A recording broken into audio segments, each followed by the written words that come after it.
ए वजा 1,7 वजा 1,7 बी बिंदू आहे 4, वजा 3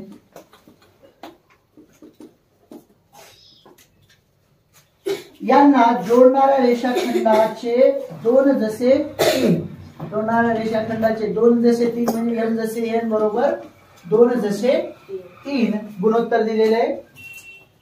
विभाजन करत असेल तर पी बिंदूचे निर्देशक काढा। तर पी बिंदूचे निर्देशक आपण मानू समजा x, y।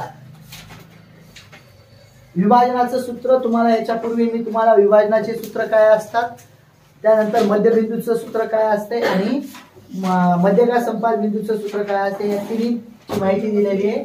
आता विभाजनाच्या सूत्रानुसार आधी समजून घेऊ। रेषाखंड AB आहे असा ए बी, पी बिंदू कुठेतरी असा आहे आणि तो कोणत्या गुणोत्तरामध्ये विभागतो 2 जसे 3 म्हणजे थोडक्यात m बरोबर 2 मानू आणि n बरोबर 3 मानायचं।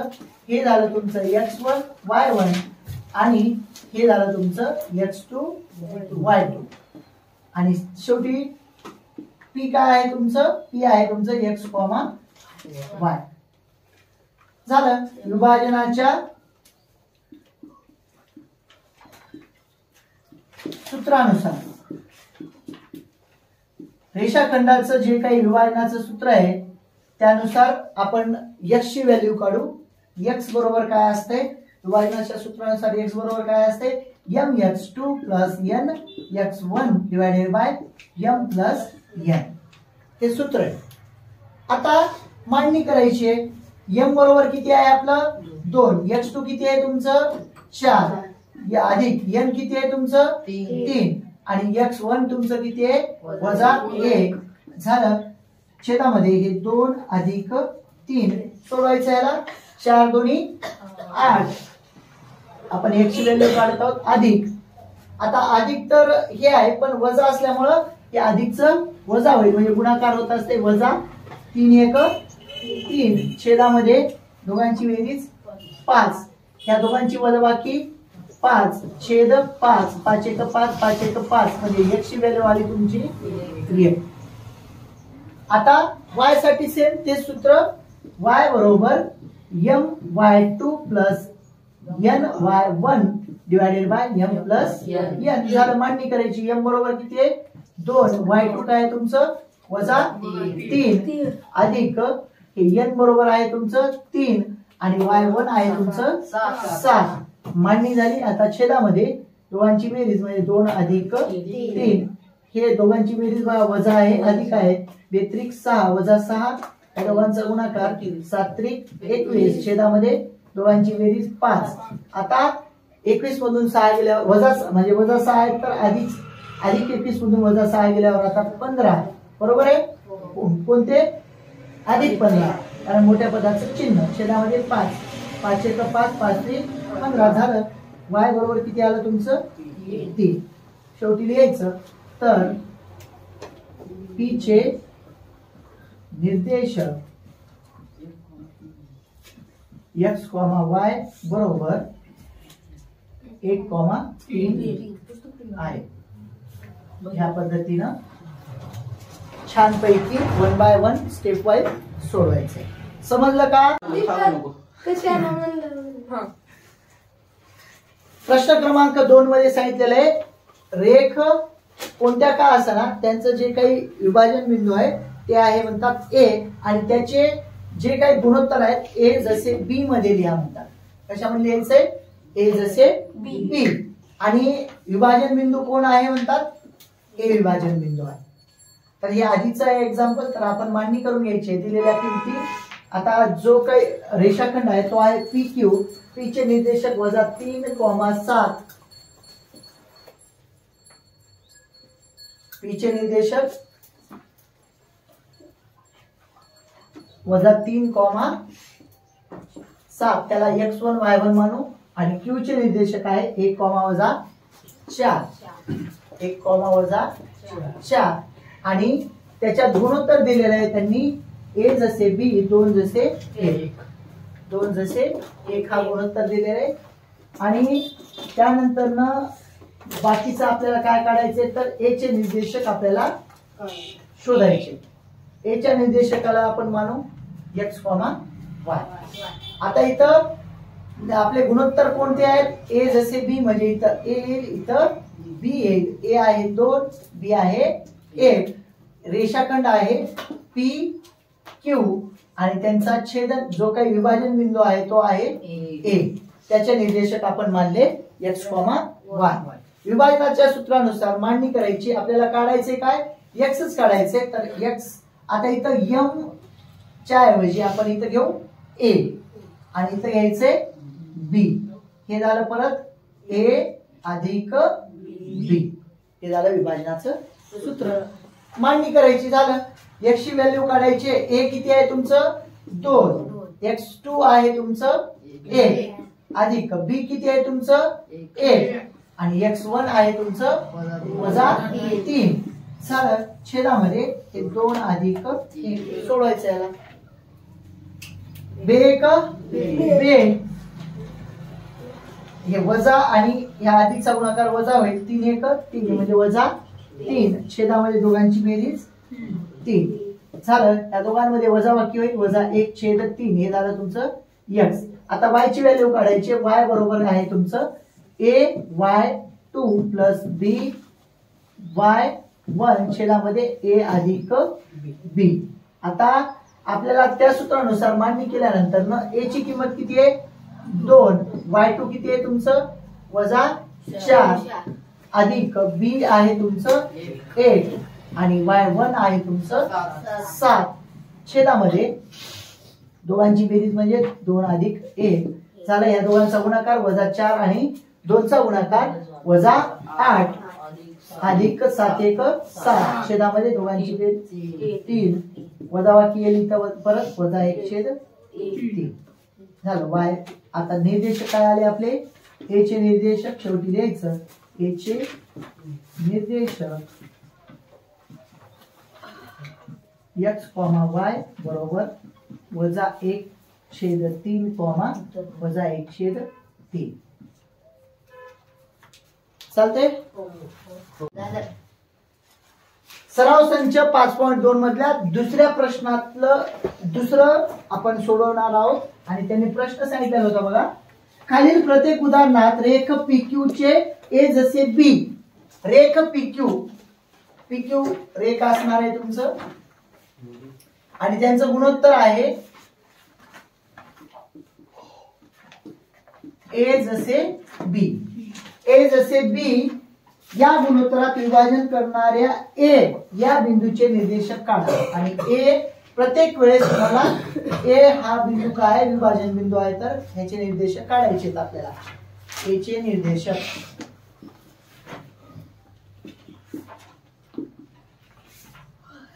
x, y मानू. तर आपल्याला P आणि PQ रेख जी आहे त्या रेख PQ चे P चे निर्देशक दिलेले असावे. P आहे -2, -5 म्हणजे दुसऱ्याचं पाहत आहोत आपण. -2, -5 ह्याला माना x1 y1. दुसरं Q चे निर्देशक पाहू आपण. ते दिलेले आहेत आपल्याला 4, 3 आणि आपलं गुणोत्तर A जसे ह्याला मानून घ्या x2 y2 आणि गुणोत्तर A जसे B ला B दिलेलं आहे आपल्याला 3 जसे 4. ह्याचा अर्थ असा करायचं A बरोबर 3 घ्यायचं, B बरोबर 4 घ्यायचं. सोपं. विभाजनाचं सूत्र रेख PQ नेहमी असं असायला पाहिजे. PQ A बिंदू आपला कुठेतरी असा आहे. असं गृहीत धरा. याचे निर्देशक x, y आपल्याला काढायचे. बाकी माहिती आपल्याला वर दिलेली. आणि विभाजनाचं सूत्र काय आहे? आपलं विभाजनाचं सूत्र रेषाखंडाच्या विभाजनाचे सूत्र, आता आपल्याला x ची व्हॅल्यू काढायची, x इथं व्हॅल्यू काढायची, मांडणी आपल्याजवळ जे गुणोत्तर दिलेले आहे त्या गुणोत्तराचाच वापर करू फॉर्म्युल्यामध्ये, पण इथं ax2 plus bx1 divided by a plus b. आता a तुमच्याजवळ आहे, b आहे, x2 x1 पण आहे. a आहे तुमचं, a आहे 3, x2 आहे तुमचं 4 अधिक b आहे तुमचं 4, x1 आहे तुमचं x1 तुमचं वजा 2, छेदामध्ये 3 अधिक 4 कॅल्क्युलेशन करायचं, 3 चोक 12 अधिक, आता अधिक वजाचा गुणाकार परत इथं वजा होईल, 4 दोन्ही 8, छेदामध्ये दोघांची बेरीज 7, ह्या दोघांची वजाबाकी होईल इथं 4/7, हे झालं तुमचं x.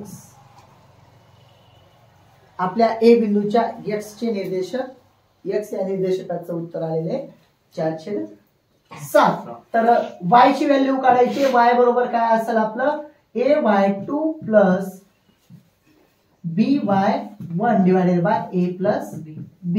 आता ह्या पद्धतीनं मांडणी करायची, कॅल्क्युलेशन करायला आपल्याला सोपं पडेल. आता किमती ठेवून द्यायच्या, a बरोबर किती आहे तुमचं, a बरोबर आहे 3, y2 आहे तुमचं 3 अधिक b आहे तुमचं 4, y1 आहे तुमचं वजा 5, छेदामध्ये 3 अधिक 4, 3 त्रिक 9, अधिक वजाचा गुणाकार वजा 4 पंचे 20, छेदामध्ये दोघांची बेरीज 7, वजा 1 करा, वजा 11 1, छेदामध्ये 7, म्हणजे y बरोबर काय आलं तुमचं, y बरोबर आलं वजा 11/7. तर शेवटी काय लिहायचं मग, तर a चे निर्देशक, a चे निर्देशक x, y बरोबर 4/7 वजा 11/7 आहे. ह्या पद्धतीनं कॅल्क्युलेशन करून घ्यायचं. चालते.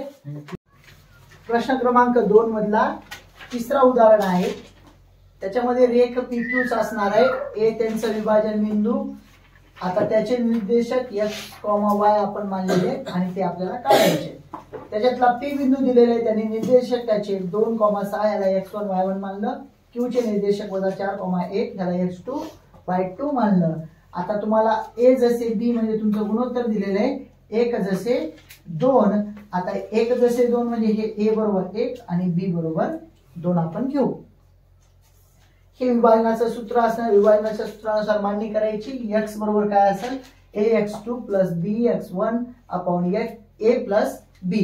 दिलेल्या सगळ्या किमती इथं आहेत, मांडणी करायची आपल्याला. इथं a बरोबर किती आहे 1, x2 आहे तुमचा वजा 4 अधिक b बरोबर आहे तुमचं 2 आणि x1 आहे तुमचं 2, छेदामध्ये 1 अधिक 2 वजा 1 वजा 4 आणि 1 चा गुणाकार वजा 4 अधिक दोघांचा गुणाकार 4, छेदामध्ये दोघांची बेरीज 3. आता हे आलं 0/3 बरोबर 0, म्हणजे x बरोबर किती आलं तुमचं 0. y चं सूत्र हा आहे, y बरोबर काय असतं ay2 plus by1 divided by a plus b.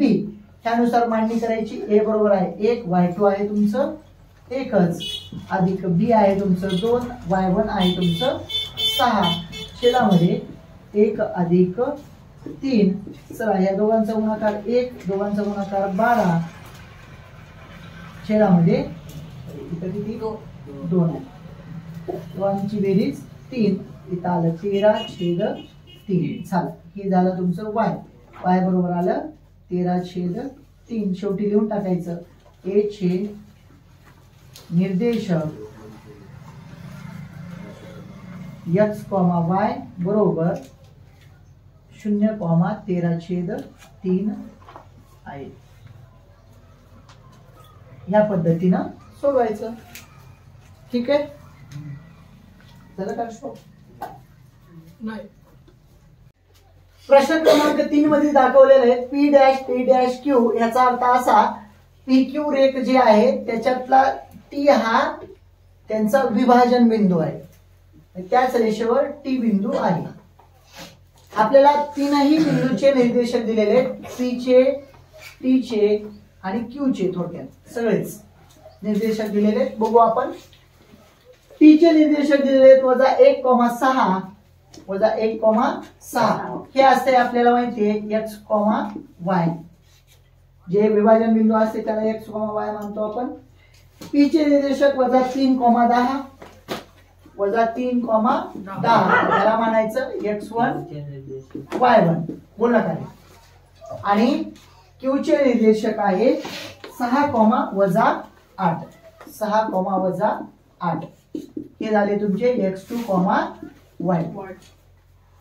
आणि आपल्याला तुम्हाला मी ह्याच्या अगोदर सांगितलं होतं बघा, जेव्हा आपल्याला त्यांनी सांगतात गुणोत्तर काढा, गुणोत्तर म्हणजे m जसे n आपल्याला काढायचंय, तर त्यावेळेस फक्त विभाजनाचं एक सूत्र कोणतं पण वापरा. एकतर x चं वापरा नाही तर y चं वापरा, तरी उत्तर येऊन जाईल. आपण विभाजनाच्या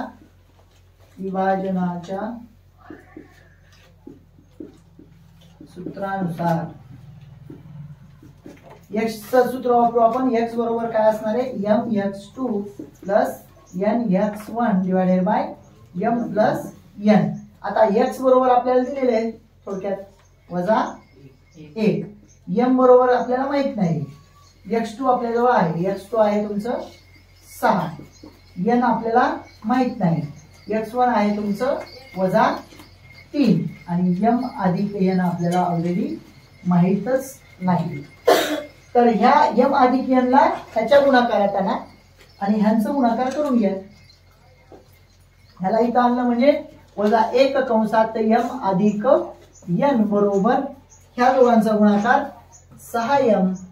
हे इथं वजा असल्यामुळं -3n ह्या पद्धतीने मांडणी करायची.